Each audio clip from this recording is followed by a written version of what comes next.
గోదావరి పుష్కరాల పనులు నిధుల అంచనాలపై మంత్రి నారాయణ నేతృత్వంలో తూర్పుగోదావరి జిల్లా ఎమ్మెల్యేలు అధికారుల సమీక్షా సమావేశం జరిగింది. మున్సిపాలిటీల వారీగా చేపట్టాల్సిన అభివృద్ధి పనులను అధికారులు పవర్పాయింట్ ప్రెజెంటేషన్ ద్వారా వివరించి ప్రాధాన్యత క్రమంలో ప్రతిపాదనలు సిద్ధం చేశారు. భక్తులకు ఎటువంటి అసౌకర్యం కలగకుండా అన్ని రకాల వసతులు, ఏర్పాట్లు యుద్ధ ప్రతిపాదికన పూర్తి చేయాలని అధికారులను మంత్రి ఆదేశించారు.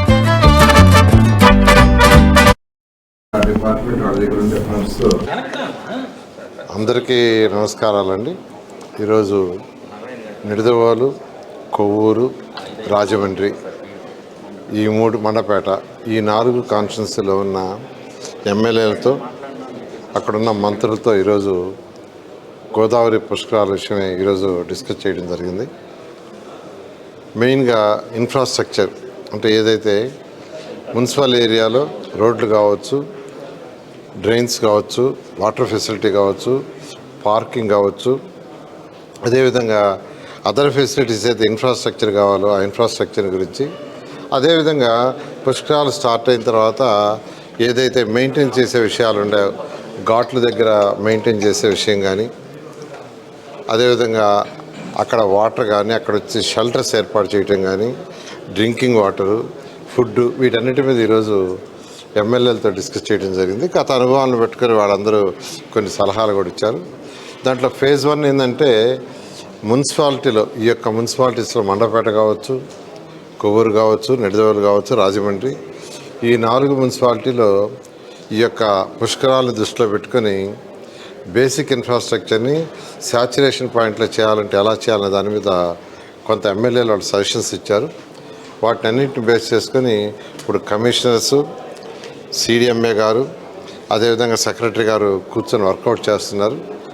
అది ఇవాళ ఎంత లేట్ అయినా అది కంప్లీట్ చేయమన్నాము. అది కంప్లీట్ అయిన తర్వాత దాని మీద ఫండ్స్ ఎలా చేయాలనేది గవర్నర్ ముఖ్యమంత్రి గారితో డిస్కస్ చేసి ఆ ఫండ్స్ని అలాట్ చేసుకొని వెంటనే వర్క్ స్టార్ట్ చేయాలని ఉద్దేశం. ఎందుకంటే 2014-19లో కేవలం ఒక 3 నెలల ముందు స్టార్ట్ చేసాం. ఒక 3 మంత్స్ ముందే గోదావరి పుష్కరాలకు సంబంధించిన ఇన్ఫ్రాస్ట్రక్చర్ అటు ఇరిగేషన్ డిపార్ట్మెంట్ కావచ్చు, పంచాయతీ కావచ్చు, ఎండోమెంట్స్ కావచ్చు, ఆర్ఎండ్బి కావచ్చు, మున్సిపాలిటీ కావచ్చు, అదర్ డిపార్ట్మెంట్స్ కూడా కేవలం 3 నెలల ముందు స్టార్ట్ చేశారు. అలా కాకుండా ఇప్పుడు ముందుగానే స్టార్ట్ చేయాలనే ఉద్దేశంతో ఆల్రెడీ సీఎం గారు ఇన్స్ట్రక్షన్స్ ఇచ్చారు. అన్ని డిపార్ట్మెంట్లు ఎవరి డిపార్ట్మెంట్ వాళ్ళు వర్క్ చేస్తున్నారు. అదేవిధంగా ఈరోజు మా మున్సిపల్ డిపార్ట్మెంట్ ఒక మీటింగ్ పెట్టి ఒక గైడ్ లైన్స్ ఇచ్చాము. అదేవిధంగా ఇరిగేషన్ వాళ్ళు కూడా చిన్న వాళ్ళ దగ్గర ఉన్న ఫండ్స్తో, మా మున్సిపాలిటీ వాళ్ళు కూడా వాళ్ళ దగ్గర ఉన్న ఫండ్స్తో చిన్న చేస్తున్నారు. బట్ అయితే లక్షల మంది, వేల కోట్ల మంది వచ్చేటప్పుడు, ఎందుకంటే 2014-19లో దాదాపు 4 కోట్ల మంది వచ్చారు. అందువల్ల ఈసారి ఇంకా ఎంతోమంది వస్తారని ఎక్స్పెక్ట్ చేస్తున్నారు. కాబట్టి దానికి తగ్గట్టుగా ఆ సిటీస్లో ఇన్ఫ్రాస్ట్రక్చర్, బేసిక్ ఇన్ఫ్రాస్ట్రక్చర్ చేయాలనే ఉద్దేశంతో ఈ ఏర్పాటు జరుగుతుంది. గత పుష్కరాల్లో కట్టినటువంటి ఘాట్లు కానీ అవన్నీ వెంటనే మొత్తం డ్యామేజ్ అయిపోయిన పరిస్థితి. ఇప్పుడు ఎలాంటి పరిస్థితి అంటే ఫ్యూచర్లో ఎలాంటి ఇబ్బంది లేకుండా స్ట్రాంగ్గా ఉండే విధంగా ఇరిగేషన్ డిపార్ట్మెంట్ వాటన్నిటి యాక్చువల్గా ఒకటి రిపేర్ చేస్తున్నారు. రెండవది యాక్చువల్గా ఎక్కడన్నా ఎమ్మెల్యేలు ఎక్స్ట్రా ఘాట్స్ అడిగితే వాటికి కూడా ఎస్టిమేషన్స్ చేస్తున్నారు. అది అయిపోగానే దాని మీద ముందు వాటర్ జరుగుతుంది. కేంద్రం నుండి ఏమైనా నిధులు వచ్చే అవకాశం ఉందా? మన రాష్ట్ర ప్రభుత్వం ఖచ్చితంగా అనండి. యాక్చువల్గా కేంద్రాన్ని కూడా అడగాలని యాక్చువల్గా ప్లాన్ చేస్తున్నారు.